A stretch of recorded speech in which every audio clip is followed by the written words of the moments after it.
Disse Jesus: o reino dos céus é ainda como um tesouro escondido no campo. Certo homem, tendo encontrado, escondeu de novo, e então, cheio de alegria, foi, vendeu tudo que tinha e comprou aquele campo. Naquele tempo, era costume que as pessoas enterrassem as suas riquezas. Palestina,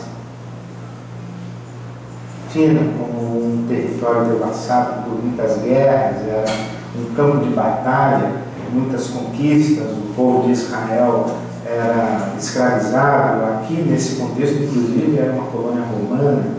Então, onde é que as pessoas guardavam as suas riquezas? Elas escondiam nas suas propriedades, enterrando as suas riquezas. Acontecia que uma fuga rápida, acontecia que uma morte inesperada, aquele tesouro enterrado ficava lá e ninguém sabia que ele estava lá, que ele existia. O que Jesus está aqui contando é uma realidade muito conhecida dos seus circunstantes. Alguém achou um tesouro escondido ou enterrado num campo. Enterrou de novo, foi lá, comprou o campo e desenterrou o tesouro. Parece uma artimanha,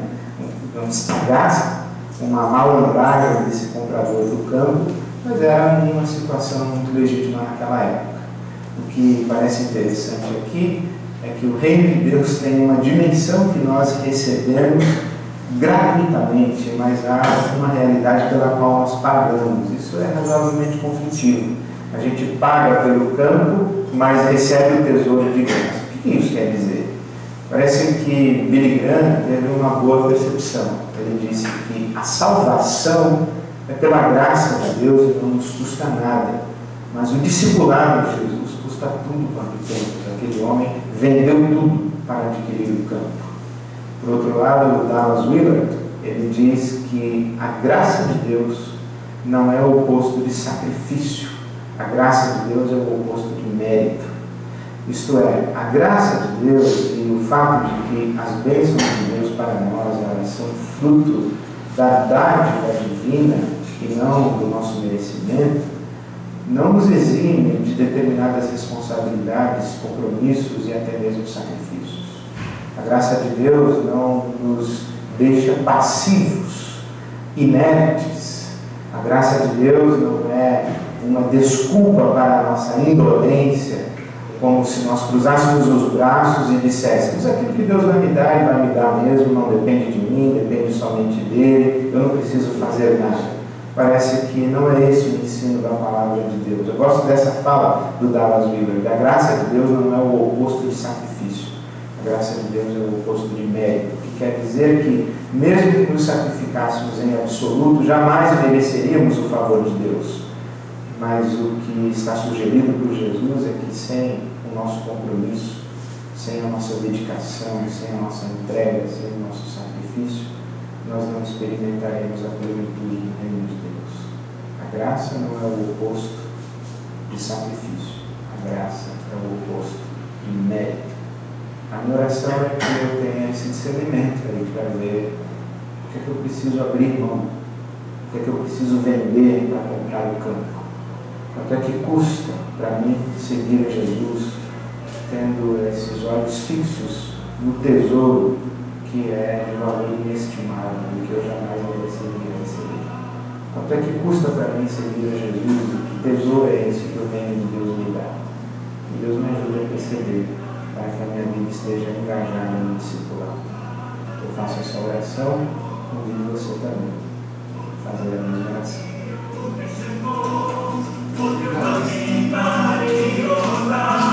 Pai Nosso, e hoje a gente vai para o versículo 19, porque o jejum a gente já tratou adiante, lembra que a gente foi e voltou.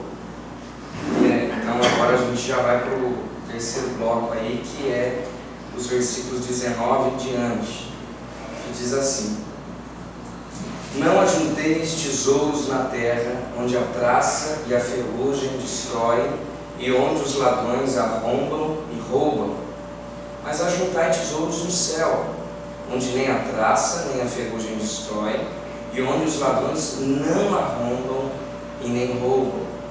Pois onde estiver o vosso tesouro, aí estará também o vosso coração. Aí do versículo 24: ninguém pode servir a dois senhores, ou há de odiar a um e amar o outro, ou se devotará a um e desprezará o outro. Não podeis servir a Deus e às riquezas. Misericórdia nos alcance hoje, e a Tua palavra venha de encontro às nossas necessidades, aquilo que nós precisamos ouvir. Amplia a nossa consciência em Ti, que Teu Espírito Santo nos auxilie na compreensão da Tua palavra, da Tua mensagem para cada um de nós que estamos aqui. Essa mensagem de hoje é para aqueles que vieram, não é para aqueles que não vieram. Por isso nós te louvamos pela Tua palavra e pedimos que toda e qualquer barreira interior, ó Pai, que o Senhor destrua e que a nossa sensibilidade espiritual esteja aguçada para interpretar, para receber aquilo que a Tua palavra nos pede hoje. É o que eu lhe agradeço e peço em nome de Jesus. Amém.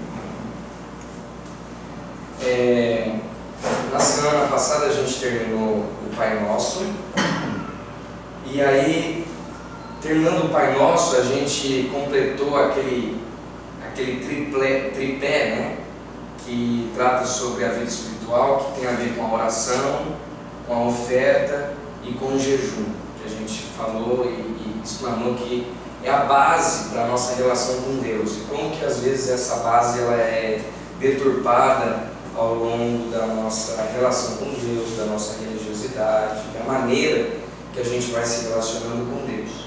Agora, a gente entra num outro tema extremamente sério, e que muitas vezes é passado, esse texto que a gente leu, ele é passado assim de uma maneira meio rápida, e talvez sem a gente dar a atenção devida.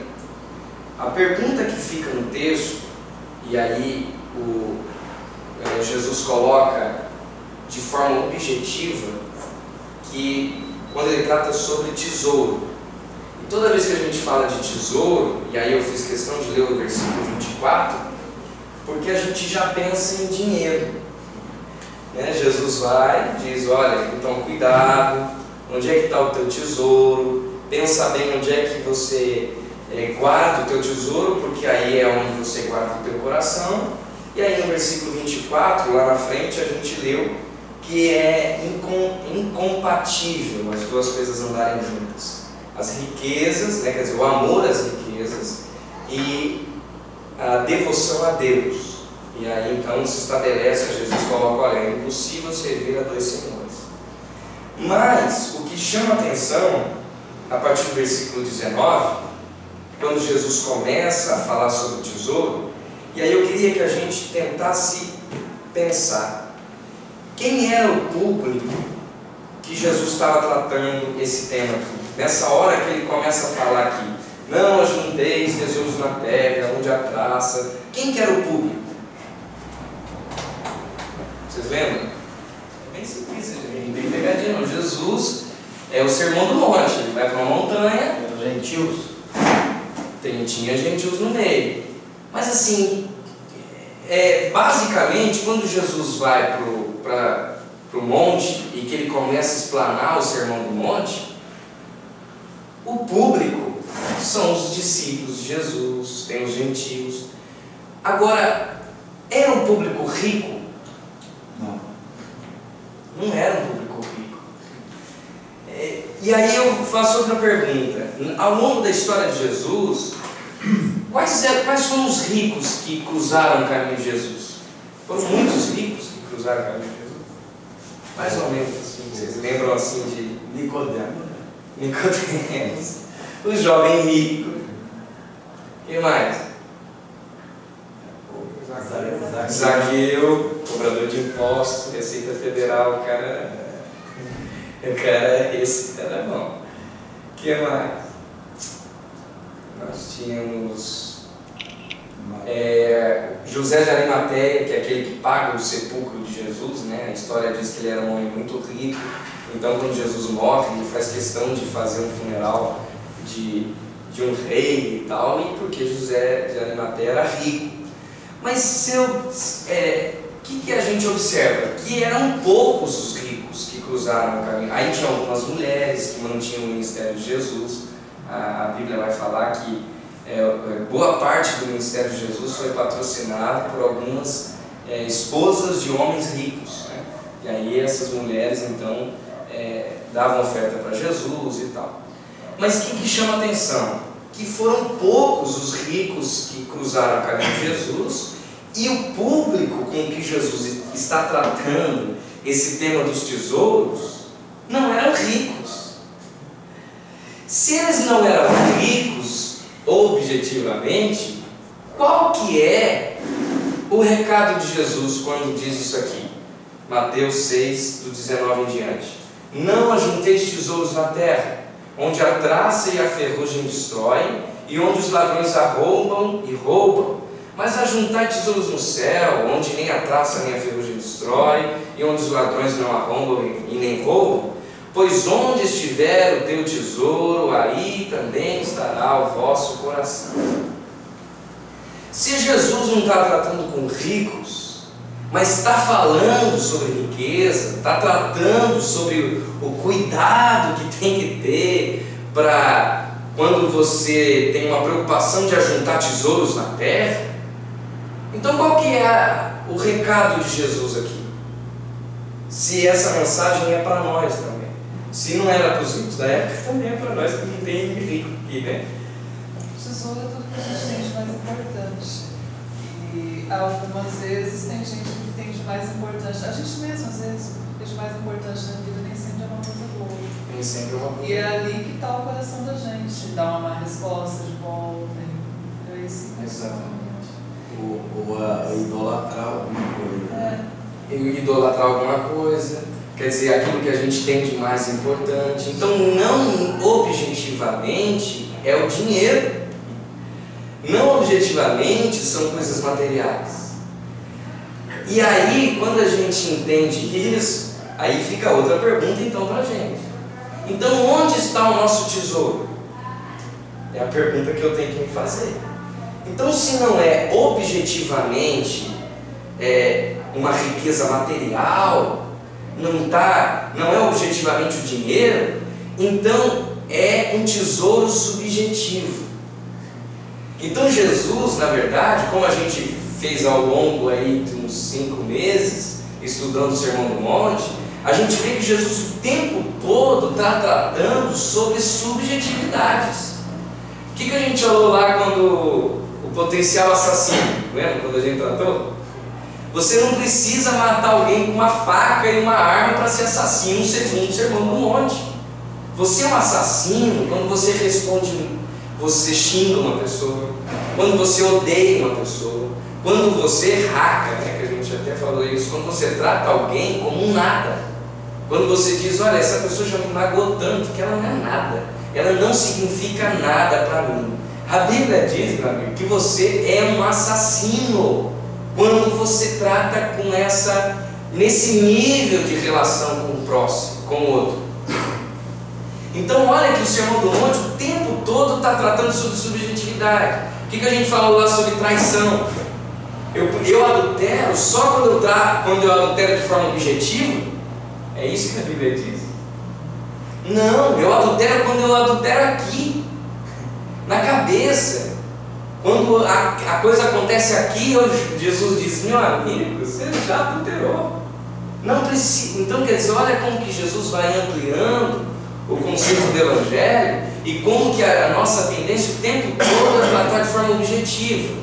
Mas Jesus vai indo na subjetividade, e na subjetividade dá muito trabalho e é extremamente pesado.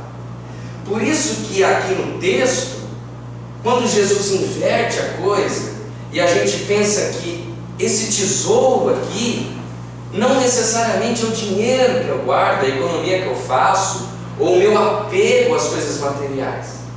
Aí a pergunta é, como a Bíblia colocou, é as coisas mais importantes. Como o pai falou, é quando eu idolatro alguma coisa. Então agora eu tenho que olhar para o meu coração e perguntar, então, qual é o meu tesouro? Ou melhor, como Jesus coloca, se onde está o meu tesouro está o meu coração, onde é que está o meu coração?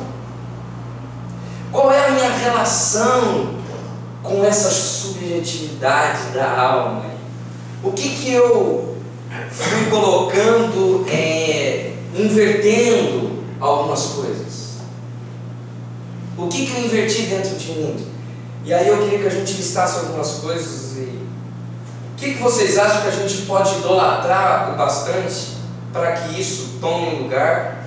Né? Vamos ver que no caso Jesus está colocando, ele fala que é incompatível esse ídolo, seja qual for, e Deus. Que aí no versículo 24, ninguém pode servir a dois senhores. Ou há de odiar um e amar o outro, ou há de rejeitar um e desejar o outro. E aí ele diz, olha, Deus e riquezas e essa idolatria é impossível, é incompatível. Então o que pode de alguma forma tomar o lugar de Deus no nosso coração? Corinthians. Corinthians. Pode.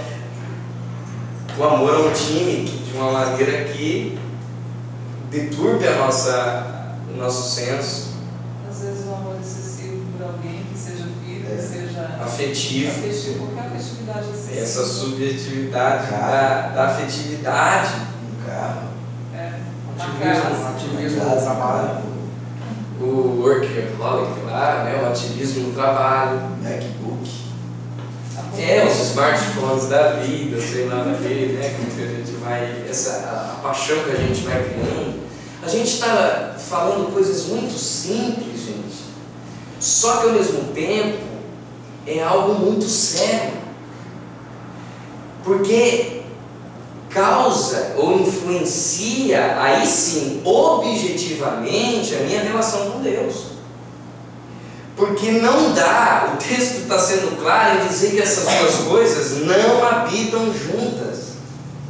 Jesus não está sendo poético aqui, não está falando, então, isso aí pode dar uma atrapalhadinha. Não, ele está dizendo, não dá para se amar dois senhores. Ou ama um e odeia o outro, ou ama o outro e odeia um. Não dá para lidar. Então, isso que a gente falou pode ser um tom de brincadeira, pode ser uma coisinha muito, tá legal. Mas não.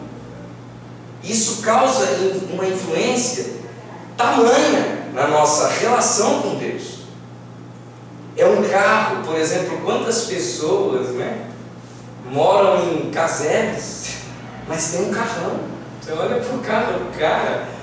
Isso pode ser uma coisa bobinha de dizer, não, é que o cara gosta de carro. Como pode ser uma doença instalada, tamanha, que aquilo faz mal, o cara deixa de comer para pagar a prestação do carrão.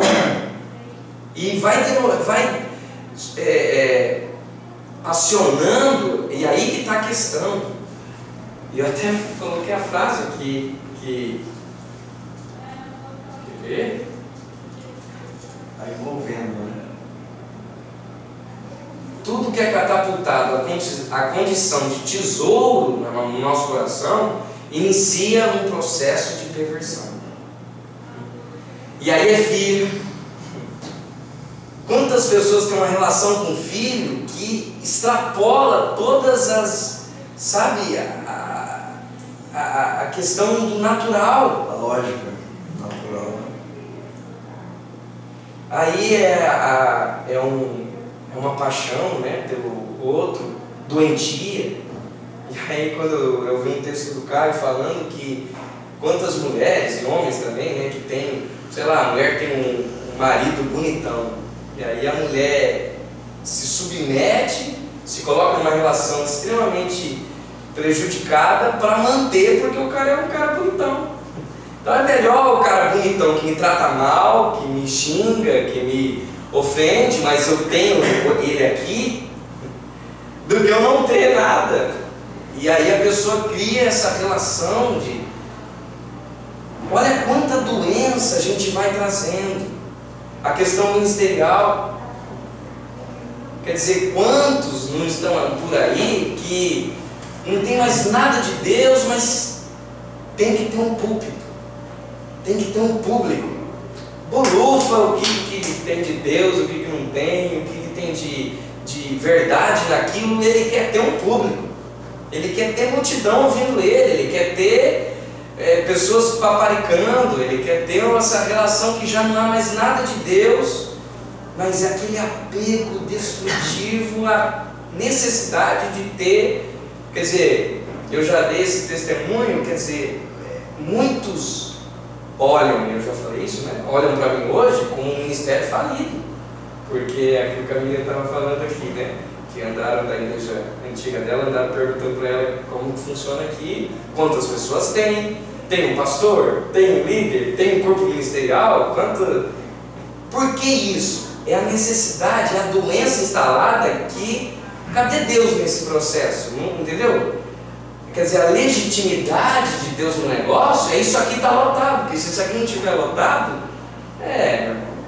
uma reuniãozinha lá, bacaninha. Mas a melhor pergunta que eu já ouvi foi assim, quem são os que, né, tem vários tipos de pessoas, né? Vai gente do mundo, parece bom. Que bom que sim, né? Então, aí a pergunta é, tipo assim, do mundo, como assim do mundo? Por exemplo, então, pessoas que do mundo são pessoas, como se diz, ou você vive separado. Não é convertido. Exatamente. Então, assim, essa foi a melhor pergunta que eu já vi até hoje a respeito disso. Não foi eu sou do mundo. Eu acho que não tem nada a ver. Então, mas é uma questão bem interessante isso. A ausência de forma incomoda muito.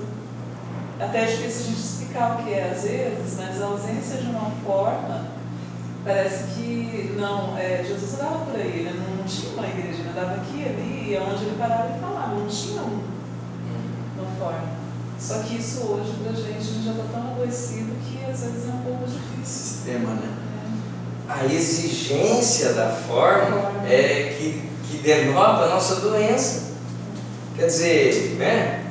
Às vezes eu vou lá, por exemplo, os meus tios lá, e a piada é essa, tipo, coitado, volta para a igreja, você vai ficar nessa vida, tá falido isso aí.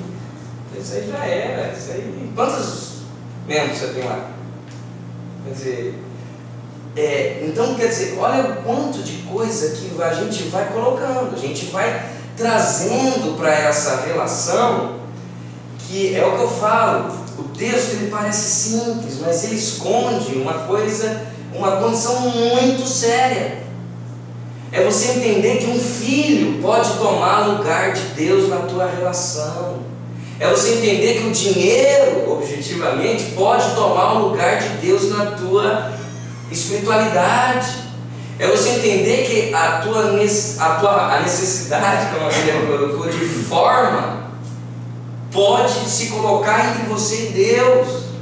Que a tua atividade ministerial, ou como o Alisson falou, do muito trabalho, a exigência do trabalho, pode se colocar entre você e Deus. Olha o tanto de coisa que a gente vai trazendo e que no primeiro momento é muito sutil, é muito inofensivo. Do tipo, não, mas é que bobeirinha ali, eu estou legal com Deus, eu estou legal, é só isso aqui, ó, que tá. Mas não, é porque eu gosto muito disso aqui, não, é porque eu preciso disso aqui. E aí a pergunta que fica, a seriedade da coisa, está em que Jesus está dizendo o seguinte: preste atenção naquilo que você está colocando no altar da tua vida, porque aquilo o que está no altar da tua vida é onde está o teu coração, e onde está o teu coração é o que te define. É isso que a gente não entende, que a gente não para para analisar, que é isso que me constrói como ser, é isso que me define como Alex, aquilo que eu tenho como tesouro, é aquilo que vai me definir nas minhas relações, na minha construção.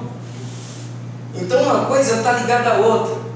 E aí, mais do que isso, olha como que é a importância disso que a gente está falando, que é a continuidade do texto. Versículos 22, acompanha comigo. Depois que Jesus fala do tesouro, ele fala: olha, cuidado, onde está o teu tesouro, porque ali está o teu coração. E aí ele deixa uma dica muito clara: não ajunteis, antes da gente ler lá, vamos discutir isso aqui. O que Jesus diz quando não ajunteis tesouros na terra? Porque os tesouros da terra, se destroem, ferrujam, enferrujam, se corroem, ladrão roupa. E cuide para que você ajunte tesouros nos céus, que lá esses tesouros não são suscetíveis a tudo isso. O que você acha que Jesus quer dizer? Tudo vaidade. Tudo vaidade. A palavra do texto é vaidade. Subjetivamente, não é? Tudo vaidade. O que mais? O que Jesus quer dizer com isso? Com esse tesouro da terra e o tesouro do céu. O que acontece com as nossas paixões? A gente, teoricamente, perde o tempo todo. Não é só o dinheiro o objetivo, que a gente perde o dinheiro. Passa, o status passa, o poder passa, o dinheiro passa. Filho pode morrer sim. Filho pode morrer. Paixões acabam. Casamentos, relacionamentos, namoros. O que mais? Empregos a gente perde. Saúde a gente perde. A gente fica doente, a gente cai de cama. A gente é frágil o tempo todo. Então qual que é a relação de Deus? Olha como que é a dica para a manutenção da saúde espiritual que Jesus estabelece. Gente, ao mesmo tempo que é tão óbvio, tão claro, é extremamente difícil a gente fazer essa bobeirinha, que aparentemente é a bobeirinha que Jesus está colocando. Jesus está falando: olha, gente, é tão óbvio, não juntei tesouro na terra, onde a traça e a ferrugem destrói, e ladrão rouba, mas ajunteis tesouros no céu. E aí eu pergunto: quais são os tesouros do céu? Se os tesouros da terra a gente já meio que definiu aí, que são essas coisas. Então, quais são os tesouros do céu? Fidelidade para com Deus. Fidelidade. O que mais? Fé. Fé. A relação do homem com Deus, tudo isso que traz. Amor a Deus sobre todas, acima de todas as coisas. Mais. Aquelas coisas que a gente não perde, às vezes a paz, a confiança, A paz. o lado espiritual. Essas coisinhas fáceis da gente viver, né? Não andeis ansiosos, tenha paz com todos. Então faz. Agora, igual vocês falaram, vamos afunilando. Amor ao inimigo, que a gente tratou lá umas 2 semanas atrás. Sabe como que é gostoso? Né? O amor ao contraditório, ao meu oposto. Que Jesus diz amar o parente, o amiguinho próximo é fácil. E amar o teu outro, isso são valores do céu. Misericórdia, solidariedade, caridade. Agora olha como que é fácil falar. A gente vive isso. A gente consegue viver tudo isso que a gente foi só ticando, fazendo um checklist tão facinho, né? Que gostoso a gente falar. Amor, paz, gratidão, solidariedade. A gente não vive, gente. Só que a gente não vive algo que Jesus está sendo claro, dizendo: ninguém pode servir a 2 senhores. Então que senhor que eu estou servindo? Para isso aqui, gente, não tem colher de chá, tá entendendo? Eu queria poder colocar aqui alguma coisa que tivesse uma brecha, que Jesus estivesse dando olha, então, mas fique calmo, porque não é bem assim que eu estou falando, estou dando um exemplo. Não é um exemplo, Jesus está sendo categórico. Então, os valores do céu, que não são corruptíveis, é o que precisa ser ajuntado, é o que precisa ser praticado, é o que precisa ser priorizado na minha vida. Se eu não priorizar esses valores, que são tesouros do céu, eu estou servindo o Senhor da terra. O tesouro, eu estou acumulando o tesouro da terra. E essa mensagem não é anti-riqueza ou anti-prosperidade, né? É esse equilíbrio. Só que é um equilíbrio que vem com a pancada. Não é um equilíbrio que vem no comodismo. Mas eu tenho essas coisinhas no coração. É que agora não dá, né? Eu estou numa fase que eu preciso trabalhar, eu estou numa fase que eu preciso... Agora não está dando. Eu estou numa empresa onde o outro quer puxar meu tapete o tempo todo e eu tenho que me posicionar. Olha como que a gente vai tentando negociar um tesouro que é inegociável. É inegociável. A gente vai dando os trejeitos, Só que enquanto a gente vai fazendo isso, é como se Deus estivesse falando: legal, vai vivendo aí os 2 senhores, vai tentando viver os 2 senhores, achando que você está no lucro, vai tentando dizer que eu tenho alguma prioridade nesse processo. E quando você finge, a gente vai vivendo, E aí, é tão sério que a continuidade, o link com isso que Jesus faz é versículos 22 e 23. E preste bem atenção e tenta achar a conexão disso. Versículos 21, para fazer o link. Pois onde estiver o vosso tesouro, aí estará também o vosso coração. A lâmpada do corpo são os olhos. Se os teus olhos forem bons, todo o teu corpo terá luz. Se, porém, os teus olhos forem maus, todo o teu corpo estará em trevas. Portanto, se a luz que há em ti, se a luz que em ti há são trevas, quão grandes são essas trevas? E aí é que ele muda. Ninguém pode servir aos 2 senhores, se amar um ou odiar o outro. O que você acha que Jesus está querendo dizer que agora ele entra com o papo de lâmpada, que os olhos são as lâmpadas do corpo, baseado nisso que a gente está falando? Então, primeiro, ele estabelece o seguinte: olha, cuidado com aquilo que é prioridade na tua vida. Porque aquilo que é prioridade na tua vida, que Jesus chama de tesouros, ele vai ocupar o teu coração, ele vai ocupar a tua existência, a tua vida vai ser em torno desse tesouro. Então cuidado com o que você põe ali como tesouro. E a minha dica, Jesus coloca, é que você coloque um tesouro que não é corruptível, com outro senso e outra dimensão de valores. Porque se você colocar nos valores da terra, você está perdido, meu amigo. Aí Jesus coloca, então, olha, a minha dica é, coloque coisas com valores eternos, um tesouro eterno, como que a tua vida gira em torno disso. E aí a emenda, então, saiba que nesse processo, os teus olhos é a lâmpada, como é que é aí? A lâmpada do corpo são os olhos. Agora ele entra com essa, gente. A lâmpada do corpo são os olhos.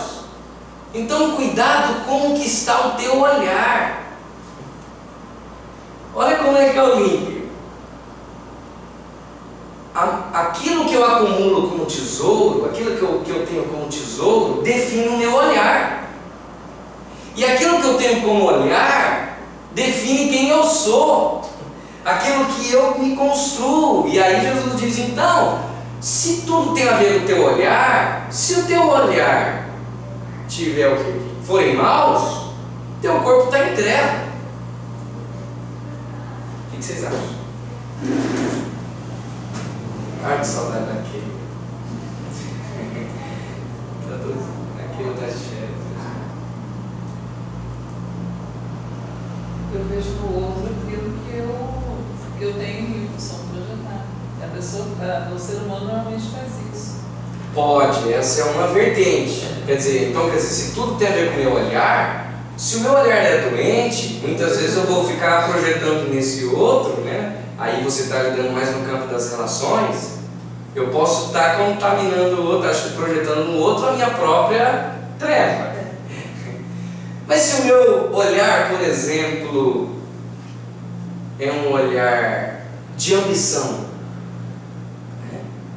como é que vai ser a minha vida? Quer dizer, olha como que o meu olhar vai definir quem eu sou. Até o meu pai está lá em Brasília, e quantos homens daquele não dizem o seguinte, olha, eu dou todo o meu dinheiro por esse cargo, por esse status. Não é nem o dinheiro que o cara quer. Poder. É o poder. Quando você vai para um nível de poder lá, que o cara fala, meu amigo, eu dou toda a minha riqueza por essa cadeira, por esse poder. Eu posso dar um testemunho pessoal sobre isso.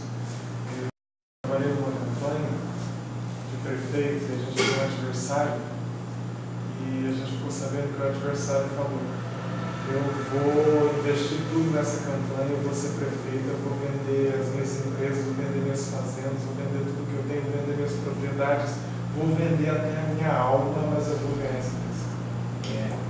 Quer dizer, qual é o olhar desse cara? Né? Qual que é o olhar dele? E o olhar, às vezes, de, por exemplo, que já é mais na área da Gra, que é o olhar do eu tenho razão. Que tem mais lida com esse judiciário aí, tipo assim, meu amigo, eu tenho razão, e pela razão o cara passa por cima de tudo só para dizer, tá vendo como eu tenho razão? Eu tenho a razão. Quantos, por exemplo, abrem mão do dinheiro pelo intelectual, só que aí a cultura intelectual passa a ser o seu tesouro. Aí a pessoa se gaba de dizer, não, olha como que o dinheiro não tem razão para mim, mas olha como que eu sou uma pessoa culturada. Né? O corpo, né? O endeusamento ao corpo. Uma miss, uma modelo. Enfim, mas gente, eu estou dando exemplos, mas eu sei que às vezes você está já projetando aí para dentro. A coisa é muito pior, as nossas doenças. As nossas doenças, gente, são muito difíceis e que a gente vai trazendo, vai acumulando e vai negociando e vai tentando fazer com que os dois senhores habitem na gente. Mas a gente precisa curar o olhar. Pelo seguinte, porque até aquelas pessoas que passam por cima de todo mundo, é estranho falar isso, mas tá, tudo bem, vai ter um ou dois assim. Mas a maioria, ele não acorda falando assim, que hoje eu vou, faz uma listinha, em cima desses 5 eu vou. Não, é como se ele tivesse, que ele fizesse parte de uma verdade muito grande. Então, é difícil você desadoecer o olhar, porque você tem que reconhecer que seu olhar está doente. E, assim, o ser humano, para reconhecer doente, ele precisa descer, né, de onde ele está. Por isso que a questão começa lá no tesouro. Quer dizer, a doença do olhar é um reflexo de onde a pessoa, o que a pessoa pôs no altar da vida dela. Quer dizer, por isso que o tratamento, a cura da doença, não é necessariamente o olhar. O olhar vai ser um reflexo daquilo lá atrás. Por isso que Jesus está dizendo, cuidado com o que você pôs no altar. Porque o que você põe no altar vai definir o teu olhar. O que define o teu olhar vai definir o que você é. Se há trevas ou se há luz dentro de você. E é por isso que no meio dessas doenças todas, que aí indo um pouco para aquilo que a gente já se identifica e vai entendendo mais fácil, que é a questão religiosa, por isso que para uns a cerveja vai ser terrível, quanto para outros não vai, que tem a ver com esse olhar doente. Para muitos, pessoas do mundo aqui, vai ser terrível. O cara vai olhar e falar, vixe, o que é isso? Como é que essa pessoa está aqui? E a pessoa está ceando. Olha como que eles aceitam. Quer dizer, o olhar, olha como que o olhar vai definir tudo. Tudo. Se o meu olhar for doente de fato, mas que é uma doença que começa lá, naquilo que eu priorizo como um tesouro para mim. A questão toda, então, a gente volta na pergunta do início. Qual é o meu tesouro? É a pergunta que a gente vai para casa hoje. E responder essa pergunta dói. E se não doer, meu amigo, eu tenho certeza que dói, porque para 100% vai doer. Porque a gente é doente. Então eu vou ter que responder qual é o meu tesouro. Eu vou ter que repensar isso, eu vou ter que, digerir isso. E eu vou ter que fazer isso com a responsabilidade de quem lê e entende que ninguém pode servir a 2 senhores. Ou há de odiar um e amar o outro, ou se devotar a um e desprezará o outro. Não podeis, o texto não está dando brecha, não está dando atalho, ele está sendo categórico, não podeis servir a Deus e esses tesouros. Não podeis. E aquilo que o Ed falou no início, no vídeo que a gente viu, tem a ver com isso. Que o Ed falou que graça não é o contrário de sacrifício, é o contrário de mérito.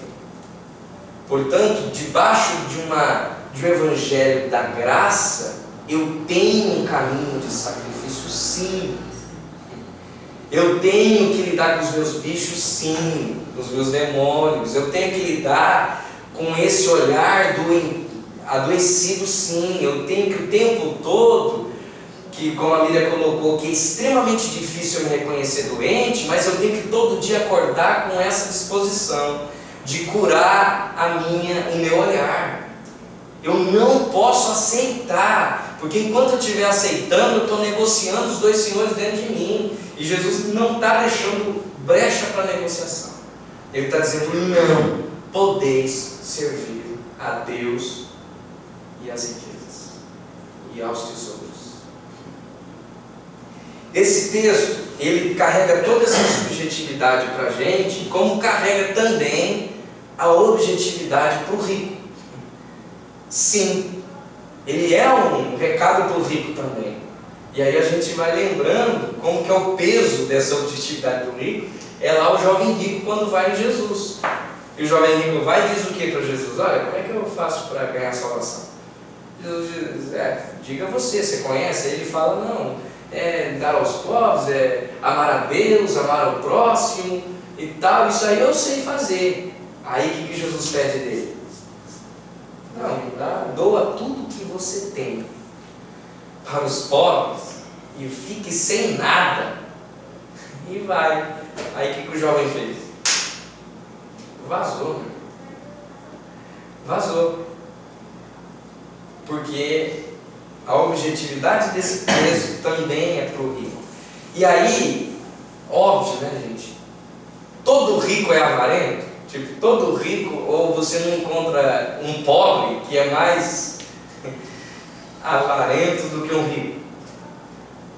Aqui na pizza a gente tem essa oportunidade, por exemplo.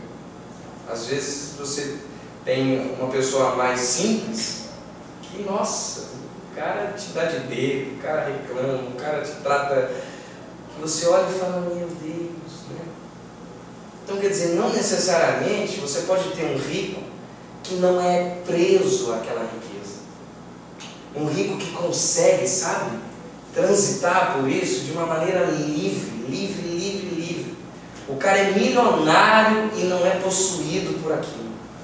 O cara é rico, mas não é, sabe, dominado por aquela riqueza.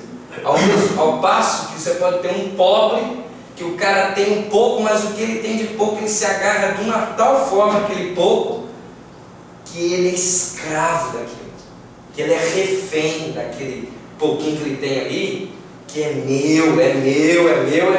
E aí ele é avarento, tem toda, então não é o dinheiro objetivamente falando, é o que desencadeia esses tesouros dentro da gente. Para terminar, eu queria passar um vídeo do Caio, que eu, para florear um pouco a mensagem, eu tentei lembrar algum vídeo que desse um conteúdo prático para aquilo que a gente falou. E aí eu me lembrei esse do Caio, porque por duas situações, né? O Caio significou para mim, não só para mim, mas para uma geração toda, o cara que alcançou tudo. Quando eu era do seminário, e na verdade no processo do seminário foi a queda do Caio e tal. Mas um pouco antes, o Caio era o cara que juntava 100.000 pessoas no Maracanã só para ouvir o cara pregar.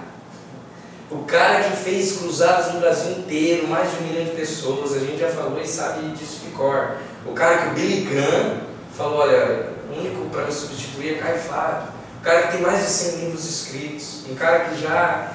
Então, esse cara que era esse ícone de tudo isso, como se deu as mudanças nisso? Quer dizer, a mudança do olhar, que eu queria que a gente visse esse vídeo, olha como que mudou o olhar.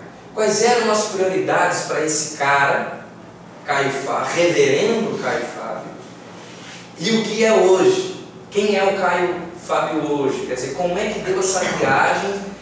E eu queria que você olhasse, fizesse o exercício enquanto o Caio vai falar, na mudança do olhar. Quer dizer, onde estava o olhar dele e onde que agora está. Qual é a sua maior perda, Caio, nessa história toda? Eu acho que nunca perdi nada. Porque até aquilo que eu poderia chamar de minha maior perda do meu filho, porque eu fui, sou apaixonado, eu não perdi. Ele entrou na glória, eu vou encontrar logo com ele. Eu só sinto a saudade com ele. Eu choro de saudade com ele todo dia. Assim como todo dia eu tinha prazer em beijá-lo 1000 vezes no dia. Agora, isso não me trouxe infelicidade. Eu não perdi nada. Eu fiquei livre de uma casca de tartaruga. Em 1994, quando aquilo ali precisava de $1 milhão por mês para abrir a porta, da Vinho, da Fábrica de Esperança, da Vinho de TV, das rádios, da revista, sem $1 milhão por mês, eu não notava. Chegou uma hora que eu olhei ali para aquilo tudo e falei, Deus me salva disso. Porque quando o Senhor me chamou com 18 anos de idade, a única coisa que o Senhor pedia de mim é que eu abrisse a boca, falasse para o mundo do meu amor por ti. Agora estou eu aqui, sendo pressionado por 15 diretores que querem saber qual é a verba que vai ser botada para o departamento deles. Se não tiver $1 milhão por mês, a porta fecha. Estou eu aqui trabalhando com um cachorro correndo atrás do rato para alimentar um sistema que não produz vida, porque eu sozinho lá em Manaus tinha certeza que eu atendia com qualidade milhares de pessoas, muito mais do que no tempo em que a gente tinha uma superestrutura.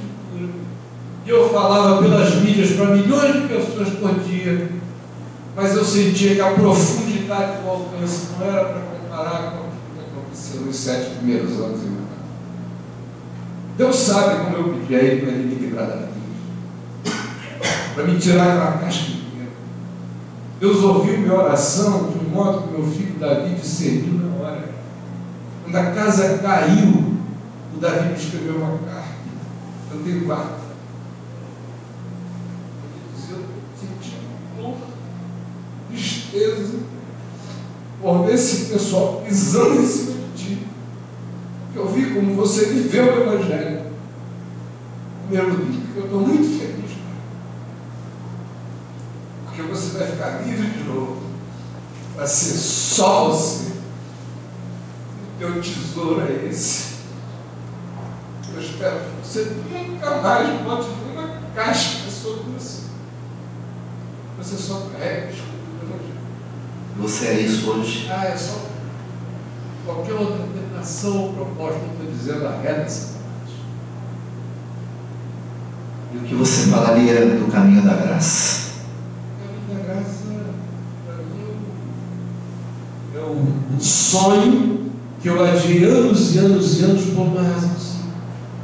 Outra vez aqui, pode até estar parecendo chato para quem está vendo em casa, porque não estão vendo o Heraldo, que está atrás da câmera, eu não vi você me assistiu muitas dessas coisas que eu estou contando, mas o caminho da graça foi atrasado 30 anos na minha casa.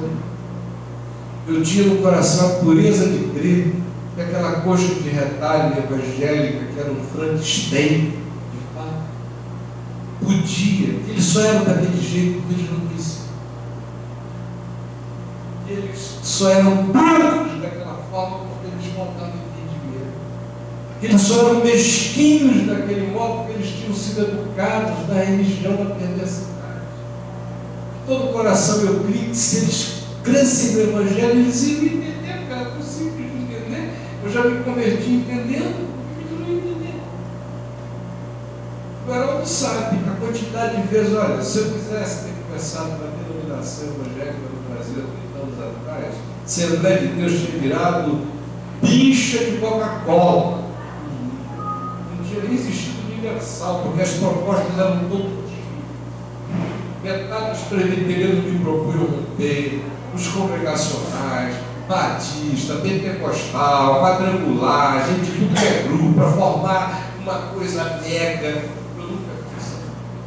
Eu acreditava nesse mundo para ajudar a promover a unidade e que a única maneira de ajudar cada grupinho a entender o Evangelho é se eu fosse uma pessoa neutra, não deve ser alguém que aglomerasse o mundo. Mas foi porque eles me provaram por A, B, C, indo de alfa a ômega. Eles não querem o Evangelho, eles querem esse espetáculo circense de exploração do nome de Deus de modo blasfemo. É que eu me senti com liberdade total para doa quem doer, pregar e convidar as pessoas para virem para um ambiente onde o Evangelho quer ser a lei da graça no coração de Jesus. Deus, obrigado, Pai, por essa noite. Obrigado pela Tua palavra e pelo desafio que ela nos propõe. Eu peço a Tua misericórdia, que nos ajude a começar por mim, a trazer de modo prático, a realizar de modo prático o que a Tua palavra nos pede. É impossível servir a dois senhores. Talvez eu preciso analisar o meu coração e me perguntar qual é o meu tesouro, o que eu tenho colocado como centro e o que a minha vida tem girado em torno do que. Essa é a minha questão hoje. É isso que eu quero tratar dentro do meu coração e pedir que a Tua misericórdia me alcance. A todos nós que estamos aqui, que estão fazendo essa oração com sinceridade, nos ajude, Pai, a servir um só Deus, a Ti, Senhor, como centro da nossa vida, e que todo o resto seja consequência de um olhar puro, de um olhar santo, de um olhar não doente, mas de um olhar que reflete os valores eternos dos céus, que são os tesouros que a gente vai juntar no céu, onde traça não corrói, onde ladrão não rouba. É o que eu lhe peço, te agradeço em nome